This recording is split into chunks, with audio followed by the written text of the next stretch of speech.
جی وعلیکم السلام ورحمۃ اللہ وبرکاتہ۔ وہ اس میں بھائی نے دو بات پوچھی ہیں جی، دونوں کا الگ جواب عرض کروں گا۔ پہلا جواب، بھائی نے پہلی بات یہ پوچھی ہے کہ صف کے پیچھے اکیلے آدمی کی نماز کے متعلق۔ محترم بھائی، صف کے پیچھے اگر اکیلا آدمی نماز پڑھے گا تو اس کو نماز لوٹانی پڑے گی۔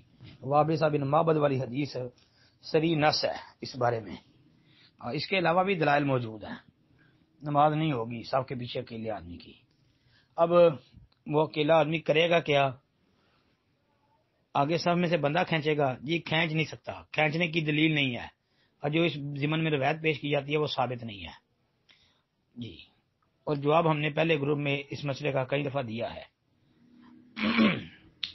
ہاں، باقی رہ گئی بات اکیلا آدمی نماز پڑھے، تو اس کے بارے میں علماء کا آگے خیال اور علماء کی رائے مختلف ہے۔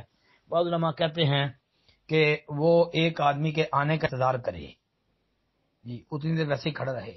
بعض علماء کا خیال ہے کہ وہ نماز شروع کر دے، جب آدمی اس کے ساتھ آ کے ملے گا تو وہاں سے وہ اپنی نماز شمار کر لے، یعنی اگر ایک دو رکعتیں اس نے اکیلے نے پڑھ لی ہوئی ہیں تو وہ سلام پھیرے بغیر کھڑا ہو کے اپنی وہ رکعتیں پوری کر لے۔ تو بہرحال جی، ہمارے نزدیک صف کے پیچھے اگر صف مکمل ہو، پیچھے آدمی اکیلا نماز پڑھے گا تو اس نماز لٹانی پڑے گی۔ السلام علیکم ورحمۃ اللہ وبرکاتہ۔